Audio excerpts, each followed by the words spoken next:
বিয়ে? হ্যাঁ, ভীষণ বিয়ে করতে ইচ্ছে করছে। মাকে গিয়ে বললাম, মা আমিও না বিয়ে করব, আমার ভীষণ বিয়ে করতে ইচ্ছে করছে, খুব খুব ইচ্ছে করছে। মা জিজ্ঞেস করলেন, ভালো কথা, কিন্তু কেন?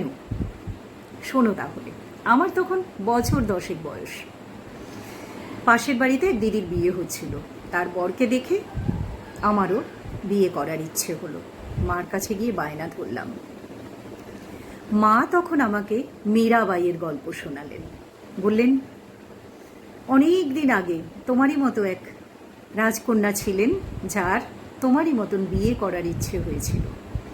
তো এত ছোট মেয়ের জন্য তো বর পাওয়া যায় না, কাজেই সেই মীরাবাইয়ের মা, রানী আর কি, মীরাবাইয়ের হাতে একটা শ্রীকৃষ্ণের মূর্তি তুলে দিয়ে বলেছিলেন যে আজ থেকে ইনিই তোমার বর, একেই তুমি নিজের স্বামী বলে মনে করবে, এর সঙ্গে তোমার বিয়ে হয়ে গেছে মনে করো।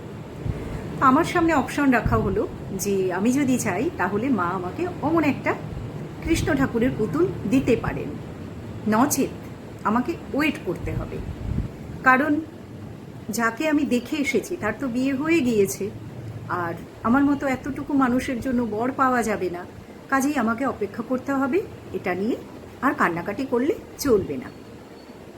তখন আমি এত কিছু বুঝিনি, আমি ভাবলাম আমার কাছে তো অনেক পুতুল রয়েইছে, বর পুতুল, বউ পুতুল, আর একটা পুতুল কৃষ্ণ ঠাকুরের, থাক, তার থেকে অপেক্ষা করি। যাই হোক, এত কিছু মাথায় আসেনি, কিন্তু আমি আর বায়না করিনি, কান্নাকাটি আমি থামিয়ে দিয়েছিলাম। ধীরে ধীরে বুঝতে পারলাম যে সবাই মীরাবাই হতে পারে না। এক অদৃশ্য শক্তির সঙ্গে, হোক না সে ঐশ্বরীয় শক্তি, তার সঙ্গে নিজেকে বেঁধে রাখা, বাঁধা কোনো সহজ কাজ নয়। আমরা সাধারণ মানুষ, যে জিনিস ছোঁয়া যায়, ধরা যায়, যে জিনিস অনুভব করা যায়, সেই জিনিসের প্রতি আমরা আকর্ষণ অনুভব করি। যার সঙ্গে সুখ দুঃখ হাসি কান্না ভাগ করে নেওয়া যায়, তেমন জিনিসই আমরা চাই। কাজেই শ্রীকৃষ্ণকে স্বামী বলে মেনে নেওয়া বা শিবকে স্বামী বলে মেনে নিয়ে সারা জীবন কাটিয়ে দেওয়া সবার পক্ষে সম্ভব নয়।